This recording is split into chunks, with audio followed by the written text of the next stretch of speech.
Welcome to Moments with Marianne. This is your host, Marianne Pastana, and we're here today with special guest, Dr. Martha Calihan, who's here to share with us her new book, A Death Lived. Board certified in integrative and holistic medicine as well as family medicine, certified functional medicine physician Dr. Martha Calihan brings decades of experience to her work with patients whom she helps achieve optimal health and wellness through a variety of techniques. Dr. Calihan has spent many years studying and obtaining credentials in holistic, functional, and integrative medicine. So welcome to the show, Dr. Martha Calihan. Thank you so much, Marianne. It's really a pleasure and an honor to be here. Oh my goodness, I feel it's such an honor to spend this time to talk with you. I read your book. It's heartbreaking. There's a lot of information there that I think most people never even consider. Can you share your experience on your end-of-life journey with your husband, Charles, with us? Sure. So Charles had about a 1 year sort of final illness period, okay, where he started with a health issue, and over the course of the next 12 months, he had, I think it was 6 ICU admissions.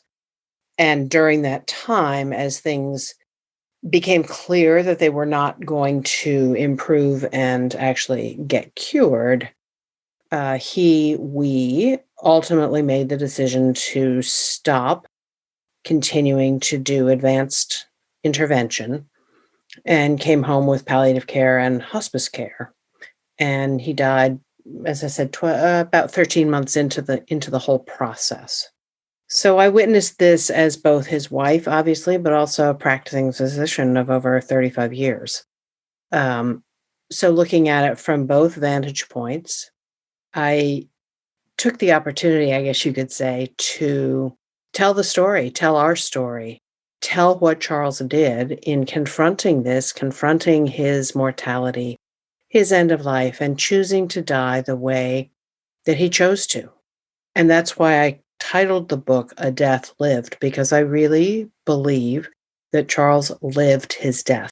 I don't know if that makes sense, but it does to me.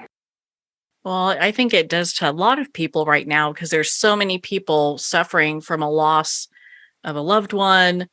There's so much death that's happening right now, which is truly unfortunate. That it's something that we're all going to be faced with and the threshold we're all going to cross someday. Exactly. And it's funny. Our culture, I would say, is extremely what I call death phobic.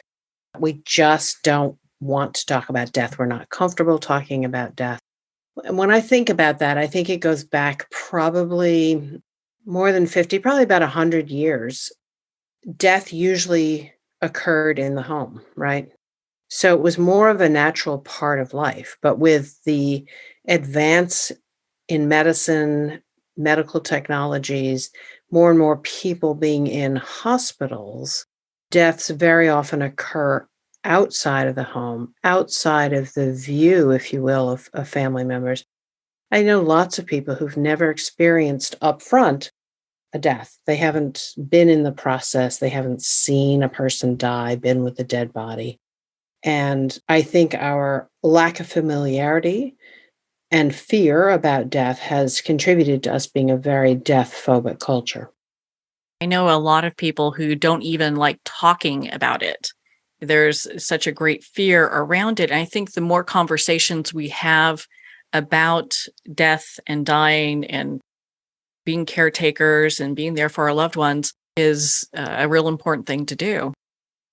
Absolutely. And really, I think if there was one goal in sharing this most intimate of stories, it was to really encourage people to have the conversations to talk about death. I like to joke with people and say, hey, it's a news flash. We're all going to die. It is the only certainty from the moment we're born that we will die. And we don't live our lives with that intensity day to day, thinking, oh my gosh, this could be my last day, my last hour, whatever. I think that's human nature, not to live on the edge like that.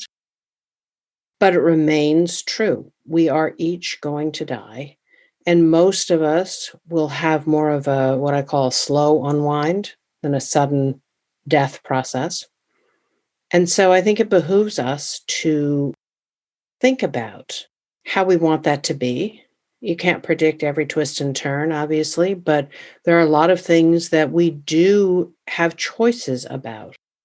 And as I really encourage people to talk about end of life and death, the most important thing is to let your loved ones, your family, your friends, whoever, your medical team, know what's important to you so that when you get close to that time and when that time comes, hopefully it can play out in a way that is in alignment with your values and beliefs. I feel like most people, when they get to that point, really want to make sure that what it is that they want is really understood. So, how do we even start this discussion with people that are afraid to even talk about death?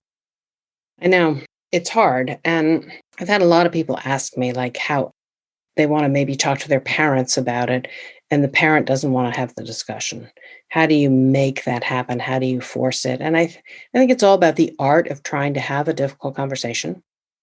You can be very specific and direct and say, "Hey, I would like to have a conversation that's important to me. Can we schedule a time? Can you be available at such and such a time so that we can have this conversation? I know it's going to be difficult, but I really need your input into this."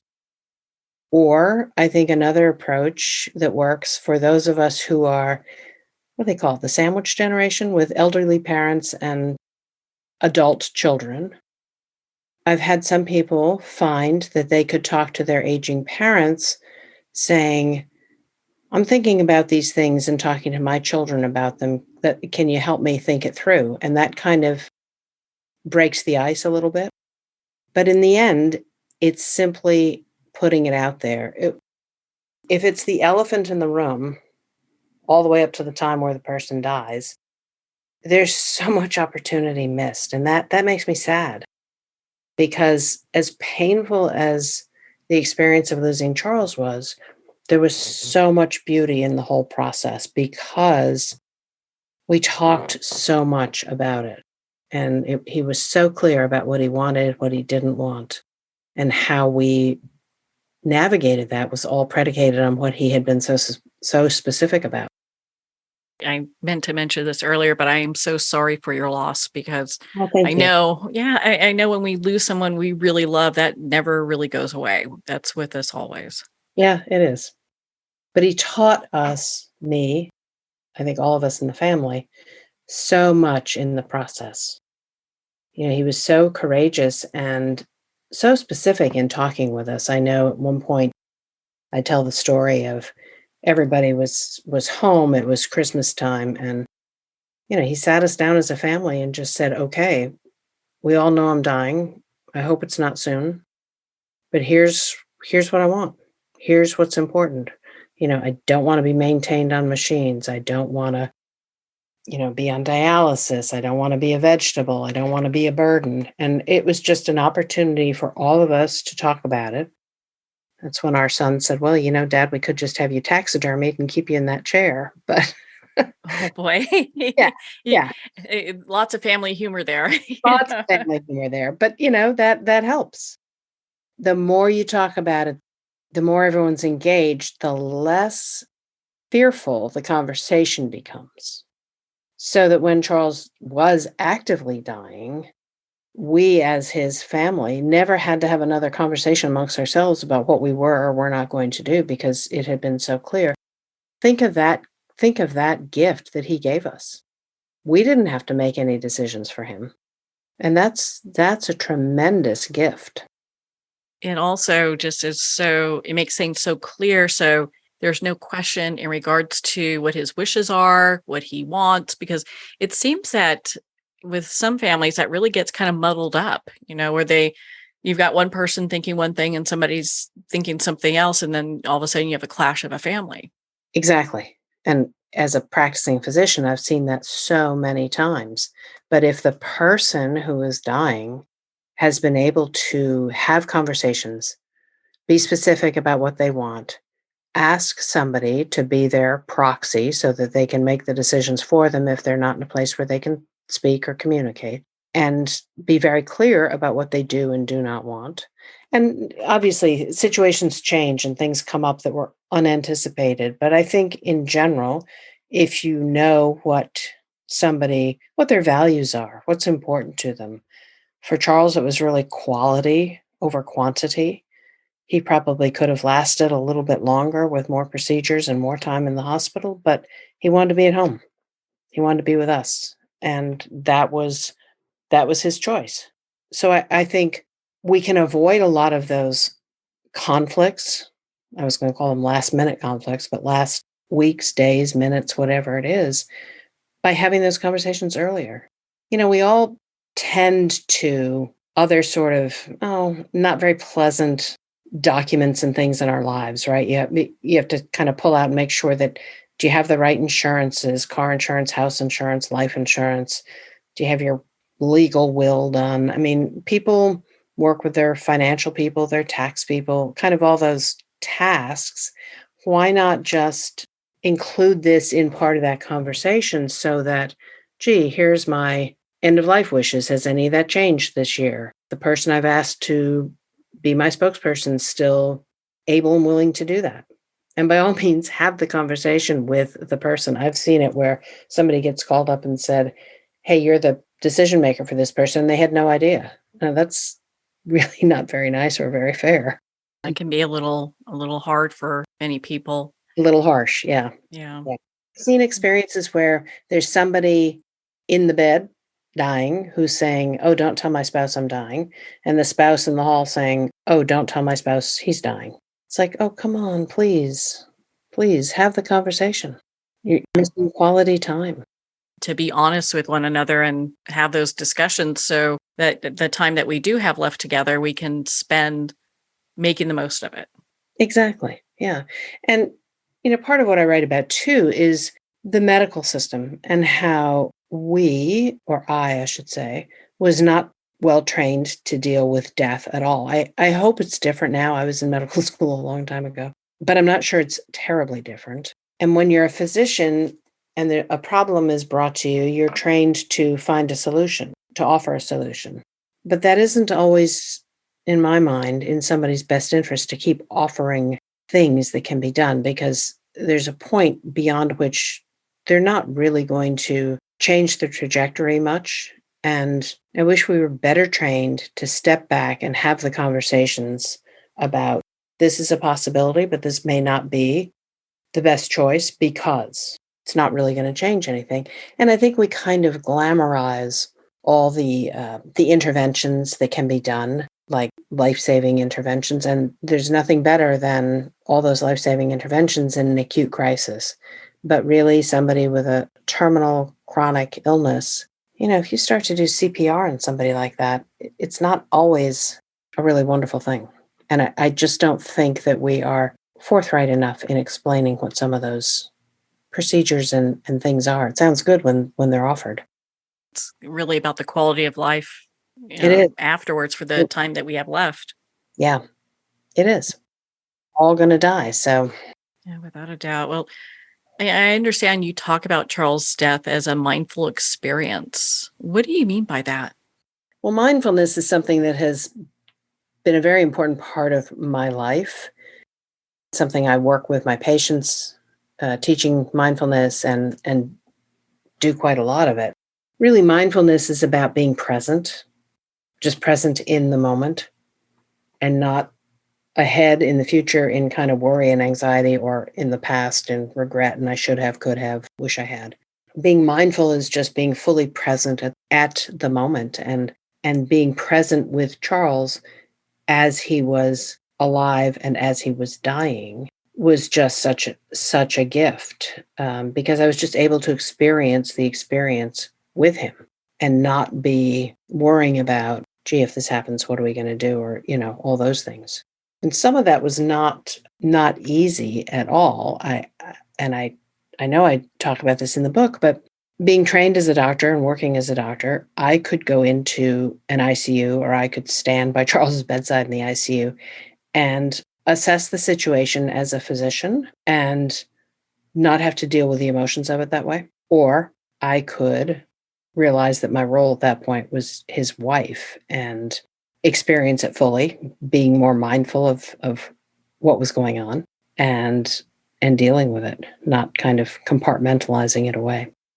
It must be so hard for healthcare professionals and first responders to do that in many ways, because it's like they know enough to see what's going to happen or what certain procedures can result in. And so I think it would bring a lot of stress.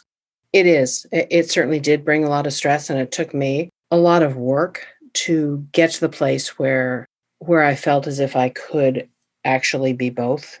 Charles had had a lot of illnesses over the years, so it was not a new experience for me to have that challenge.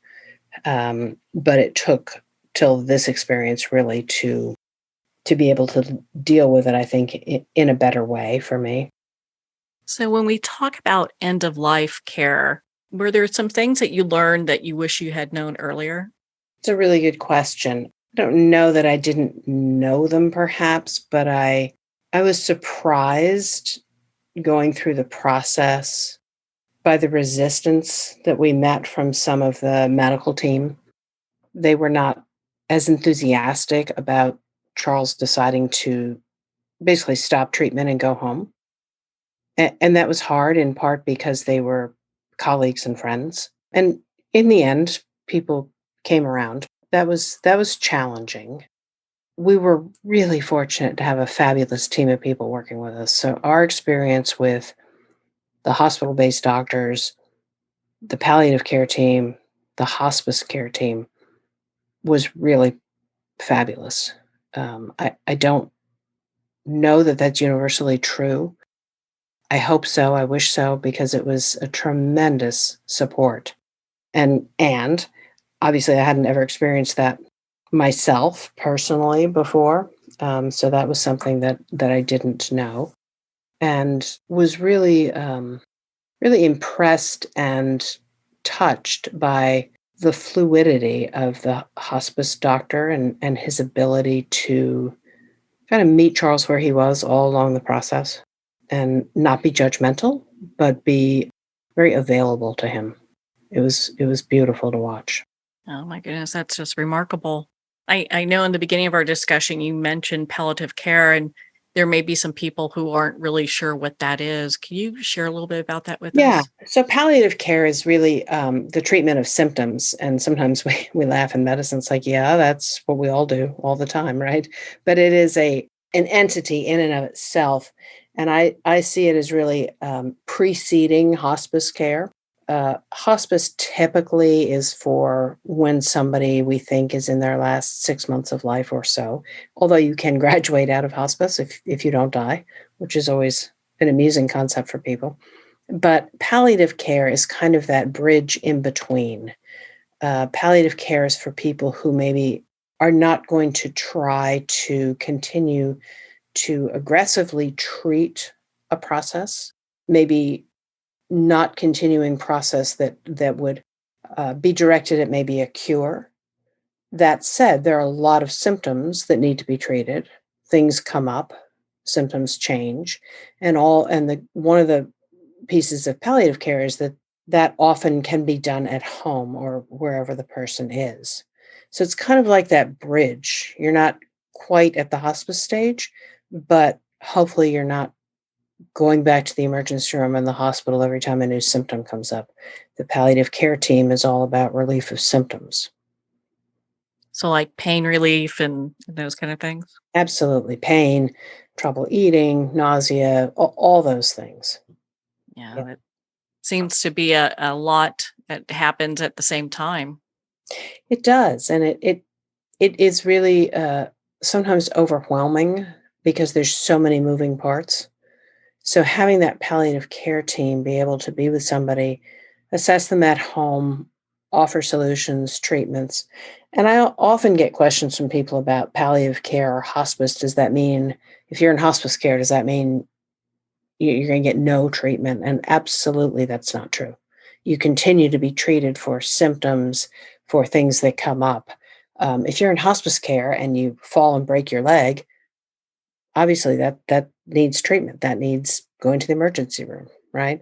But your primary disease process is not going to continue to be treated with the goal of cure. It's symptom relief at that point. Why did you decide that now was the time to share? I mean, because your story is so personal and so heartfelt. I would assume that it was probably a little difficult to bring this forward. It was challenging, but it was one of those things that I always knew was going to be written. I just wasn't sure when. And it just had to be written. It had to be shared.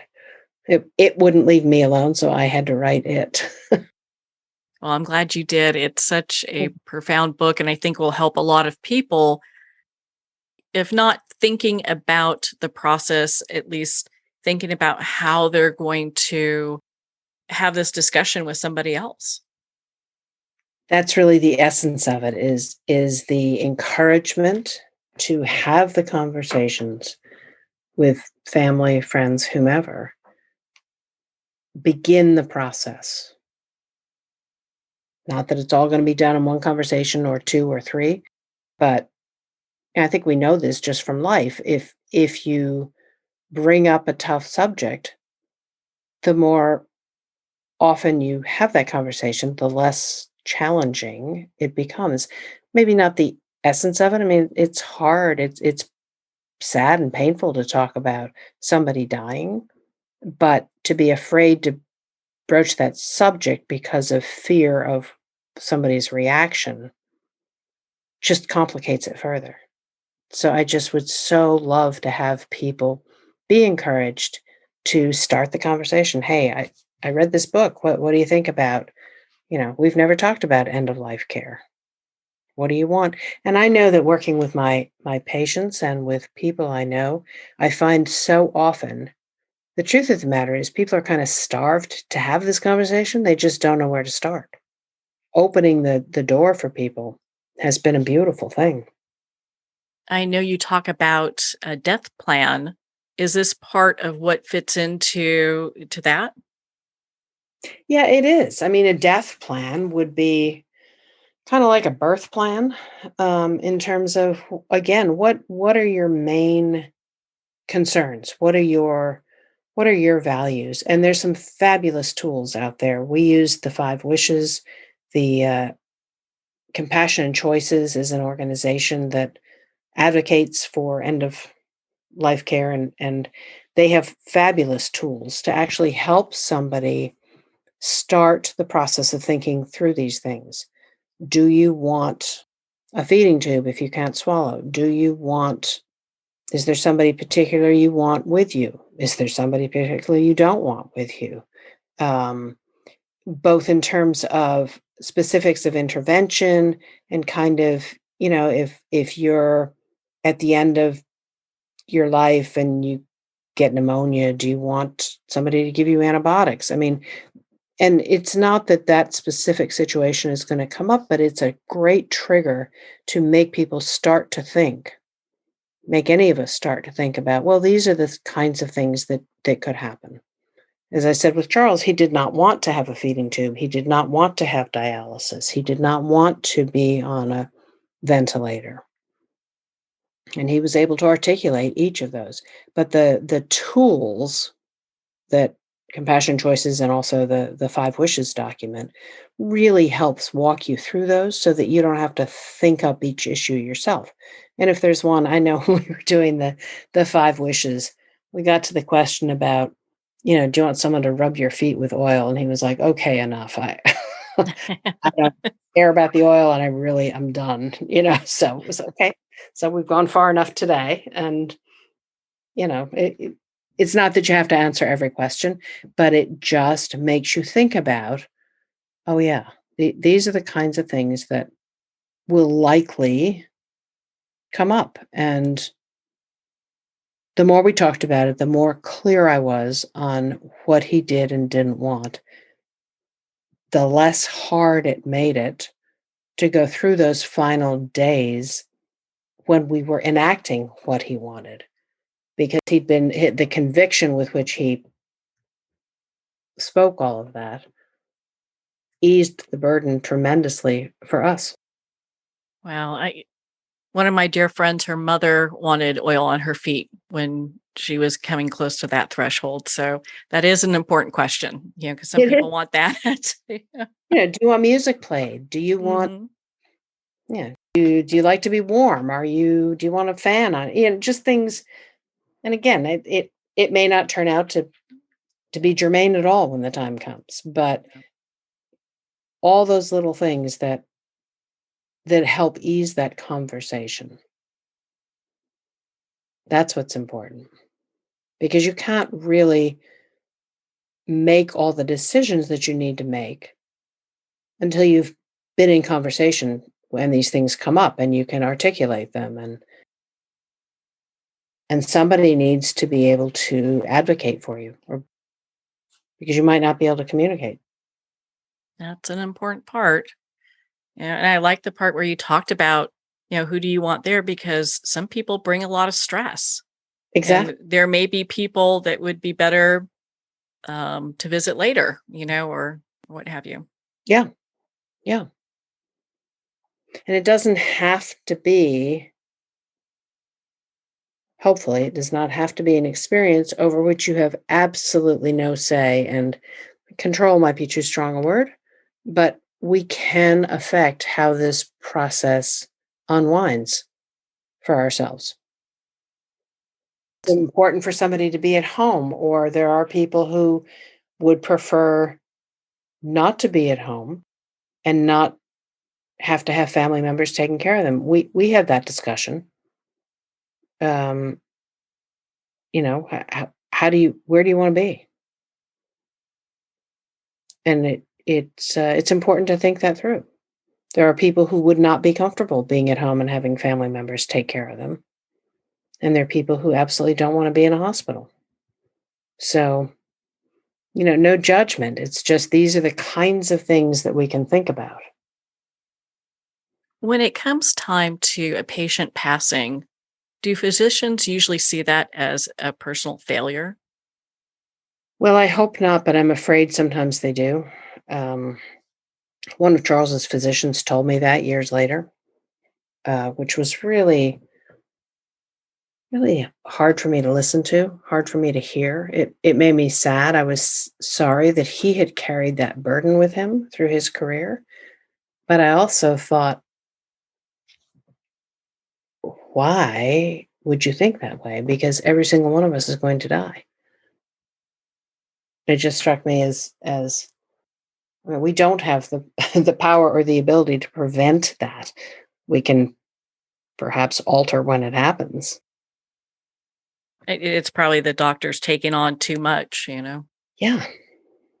Yeah, and we're just not, and as I said, maybe they are now, but we certainly were not in my generation taught how to deal well with death. When I was in medical school and in residency training, there was no time to process the emotional part of watching patients die, because there was always something else going on and another crisis was coming up and you had to attend to that. So I don't think we ever learned good coping skills. So you just turn it off and move on. Um, might get you through that 24-hour on call session, but it's not really a great thing for your own personal life and your family's lives. It's that kind of compartmentalizing, which is very useful when you're in the middle of it, but um, maybe not such a great skill in one's personal life. Is that probably one of the paradigms that needs to shift? Yes, I would like to think that young physicians in training would be taught, first of all, more open discussion about end of life and reality about treatment and likelihood of where that's all going, but also to get some support in processing the emotional part of what we do and what we see, because it's hard. When I was in training, there was sort of this implicit, you had to be tough. You couldn't be emotional. And I think in the end, that's not particularly I know it's not useful for us individually. I don't think it's particularly useful for our patients who we're trying to care for. Yeah, it seems that that would just place an undue burden on the healthcare worker and um, and just make it just a really, I would think, difficult situation for everybody because the healthcare worker is kind of stuffing what they're feeling. Exactly.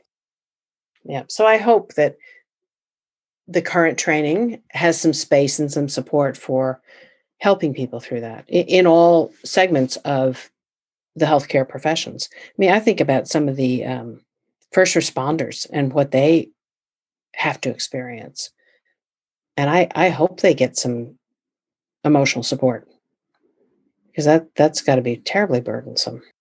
I know I've heard that discussed as secondary trauma, and it's no wonder that they have really high rates of PTSD and going through just really difficult times. And I know there are certain areas that are looking at trying to get into mindfulness and meditation practices to help with the stress, and also counselors to help relieve some of the burden of what they're feeling. Absolutely, yeah. I'm really glad to hear that because it's got to be enormously stressful, and it's not reasonable to expect people not to have repercussions from that. Yeah.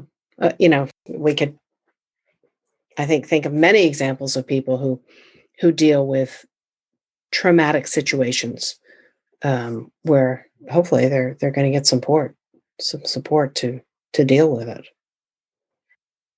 Medicine and physicians in training, it's the same way. We should get that support. Oh, without a doubt. I mean, I think everyone that's in that first responder healthcare position that deals with patients or people should really have support that helps with mental, wellness, and help them deal with whatever stress they're going with through too. Yeah, for sure. So, with that, what are some things that family members and caregivers need to know about end of life care if it's something they're just being presented with today? I think the most important thing to know about end of life care is that there are choices to be made. Everything from location of care to the specific components of it, and that there is help available. We don't traditionally get hospice involved early enough, I don't think. So often I talk to friends and colleagues who hospice gets involved, and within a week, the person has died, or sometimes just a couple of days. And that's always so sad to me because there's such missed opportunity. If that had all been discussed and facilitated earlier, then the person who's dying could have been, whether it's at home or hospice in a hospital or in a care facility or something, that support could have been there earlier. And I think a lot of the angst and the worry about it, once you've sort of stepped into hospice and accepted that decision and where you are in the trajectory, I think the just those pieces of the puzzle and trying to figure out what we're going to do and what's the right thing, that goes away. And then you've got the ability to have time with that person or have some quiet time with that person. So I think what's really important is to know that there are choices to be made and that you don't have to accept everything that's offered in in terms of healthcare options and end of life care and procedures and things like that. You can say no, no. The best decision for me is to stop care.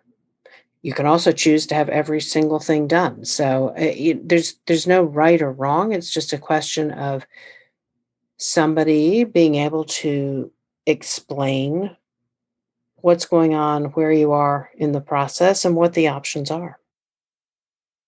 One of the things I've noticed when Let's say we go with an elderly family member to their doctor's appointment.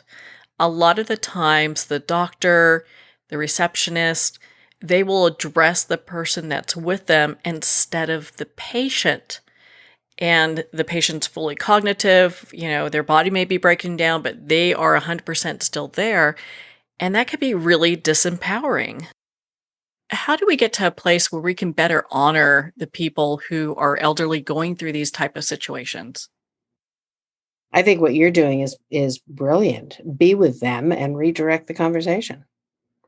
I mean, I used to find that sometimes with Charles, and I think it was more conversation being directed at me because we were colleagues, and I would just have to change that because that was awful.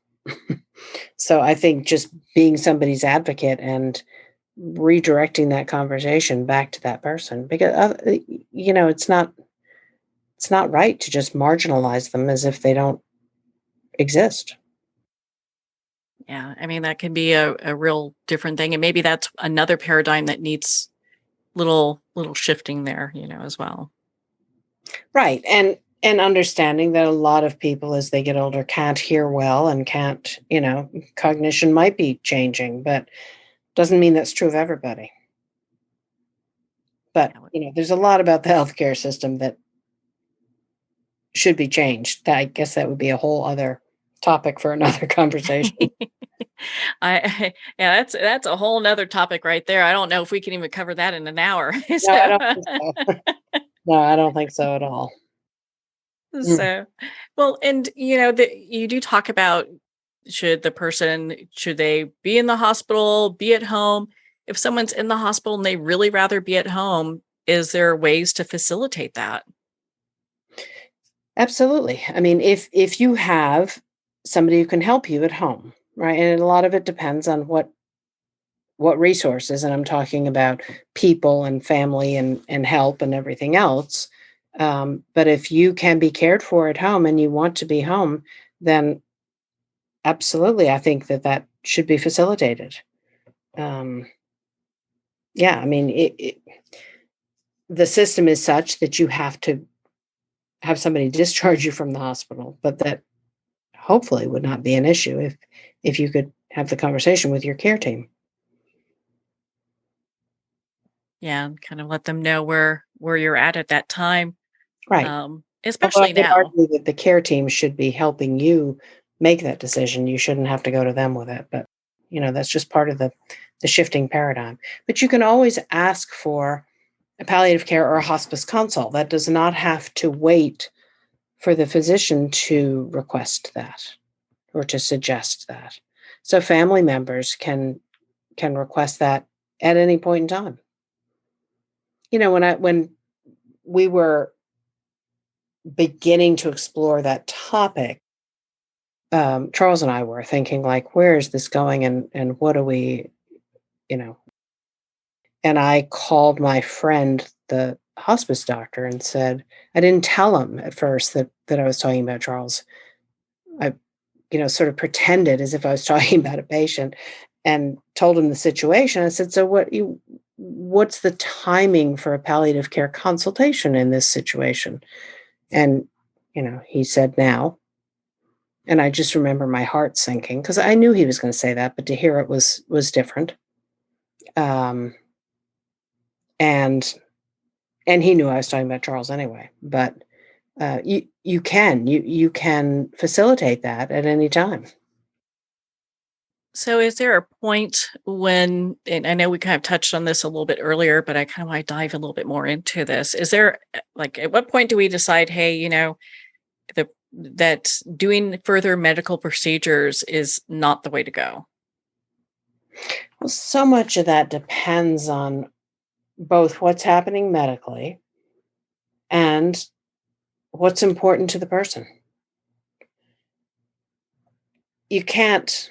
It's really hard to say to somebody, well, you've got this much time. I mean, that we don't know.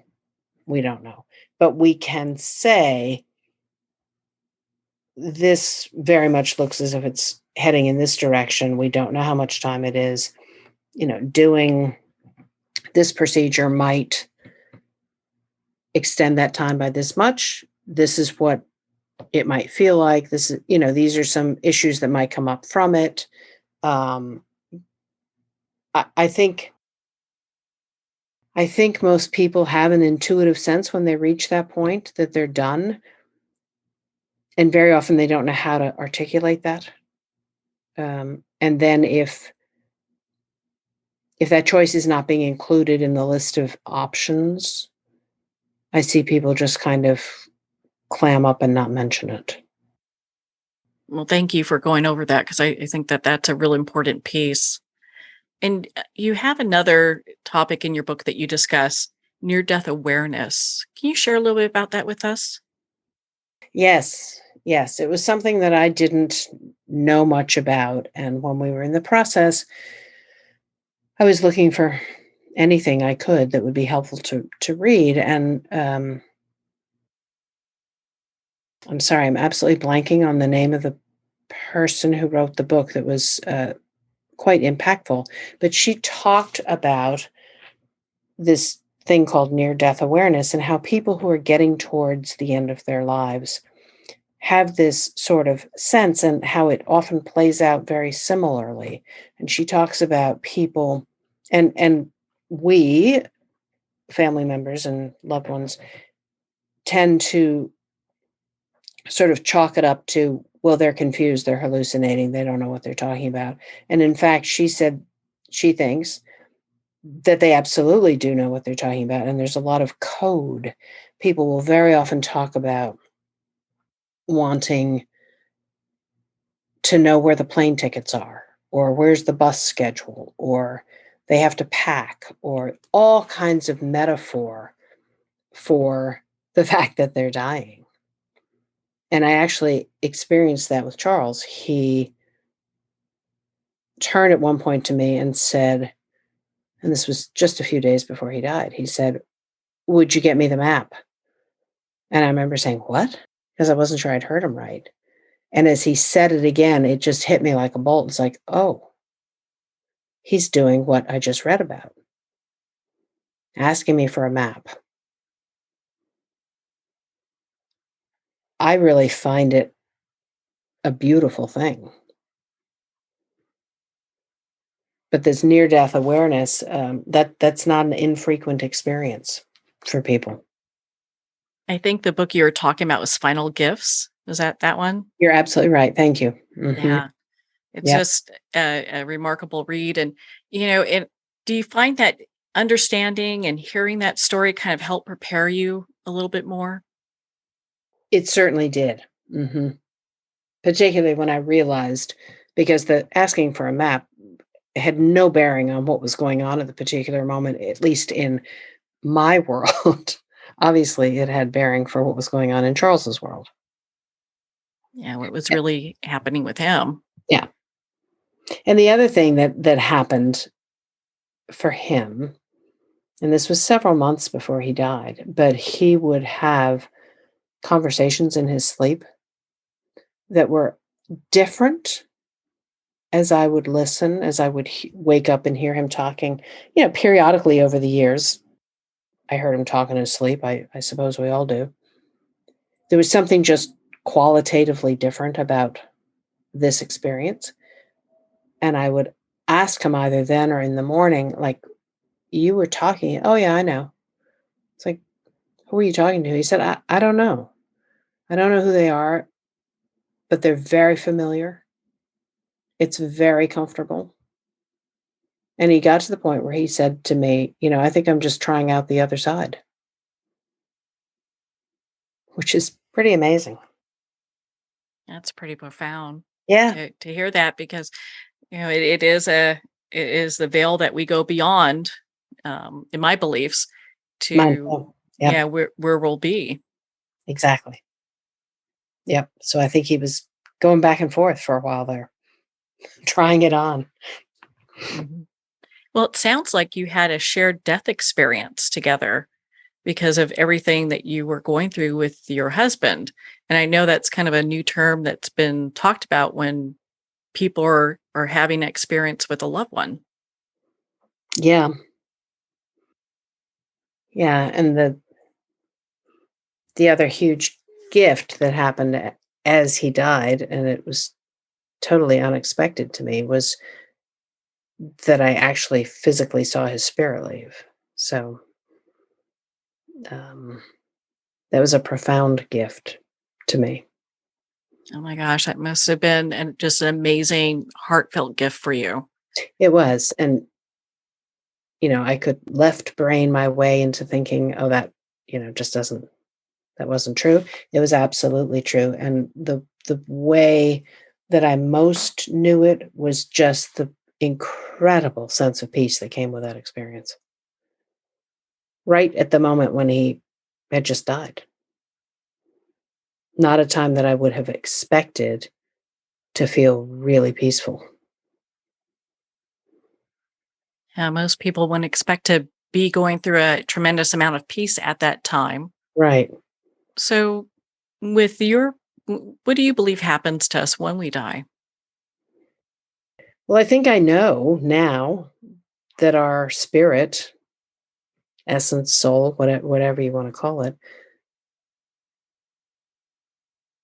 goes somewhere. The physical body, you know, doesn't. Um, where that is, I'm not sure. But having watched it leave his physical body, I know it's out there. Has Charles tried to have there been signs that he's visited you since then? Oh yes. Oh yes. Yeah.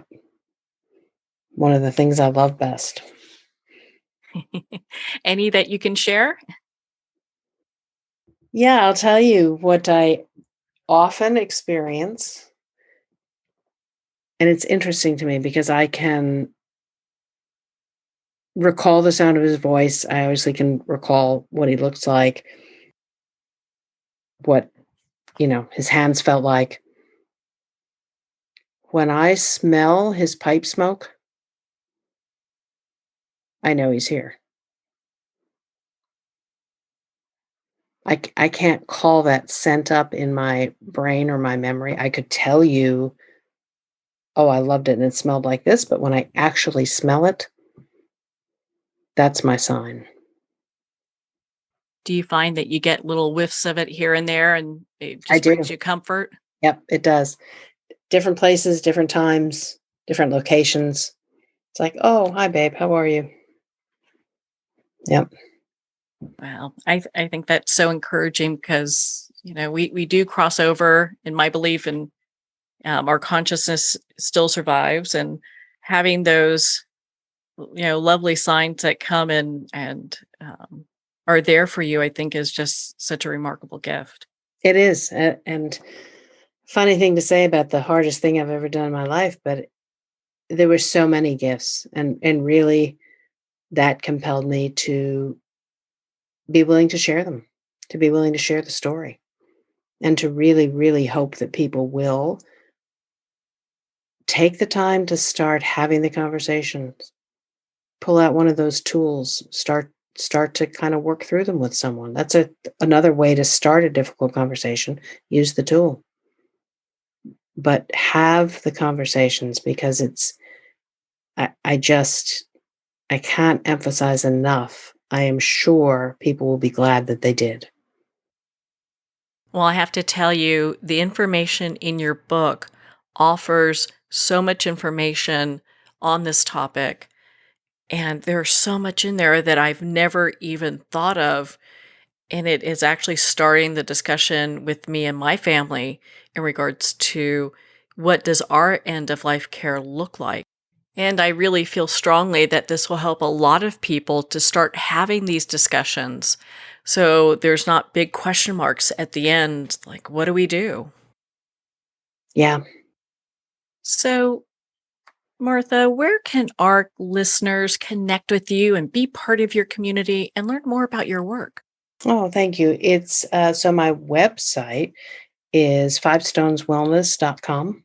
I have a medical practice in Leesburg, Virginia, and we have a not for profit that is dedicated to teaching balanced care. So, a lot of mindfulness through the not for profit. We have not done much with that in the last 2 years with COVID because we haven't done the in-person things, but that's where you can find me. And the book is on the website as well. Well, Martha, thank you so much for taking the time to be on the show with us here today. Thank you, Marianne. It was a pleasure. Well, thank you, Martha. It has been such an honor to spend this time with you and to talk about your new book, A Death Lived. A Death Lived is available at Amazon, Barnes & Noble, and all indie retailers, and of course, support our indie bookstores. Make sure to visit Martha's website at fivestoneswellness.com for more information on her work.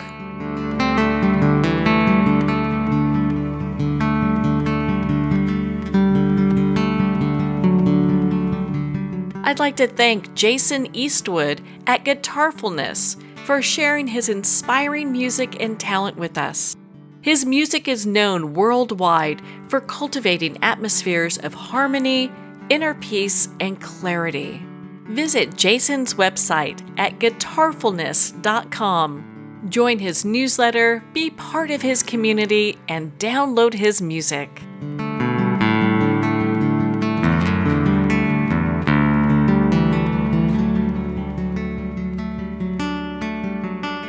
Well, we're at the end of our time today. I'd like to thank everyone for tuning in. You've been listening to Moments with Marianne, where we make every moment count.